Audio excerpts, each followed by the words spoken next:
Menyiasat ke atas objek yang boleh tenggelam dan timbul. Tenggelam bermaksud apabila sesuatu benda atau orang terbenam ke dalam air. Contohnya, apabila kita biarkan bot kecil kita terapung di dalam kolam dan tiba-tiba air masuk ke dalam bot sehingga bot itu terbenam ke dasar kolam, itu bermaksud bot itu tenggelam. Timbul pula bermaksud apabila sesuatu benda atau orang muncul ke permukaan air selepas sebelum ini berada di dalam air. Contohnya, apabila kita letakkan bola plastik di dalam kolam renang, awalnya bola itu berada di bawah air. Tetapi apabila kita dorong ke atas, bola plastik itu akan muncul ke permukaan air dan skin yang dinamakan timbul. Mari main air. Kita ambil beberapa barang seperti kunci, gunting, duit shilling, bola, kotak, dan penutup botol.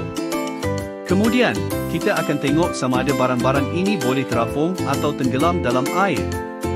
Apa yang akan jadi? Kita boleh catat apa yang berlaku.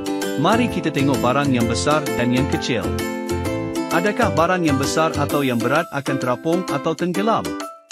Bagaimana pula dengan barang yang kecil atau yang ringan? Kita boleh cuba tengok. Sekarang, mari kita cuba tengok apa yang berlaku bila kita letak dalam air. Kita cuba kunci, kotak, gunting, duit shilling, bola, dan penutup botol. Jangan takut cuba benda baru dan bertanya soalan. Ada idea lain tak untuk tengok benda-benda yang boleh terapung dan tenggelam? Kita explore lagi. Invisible.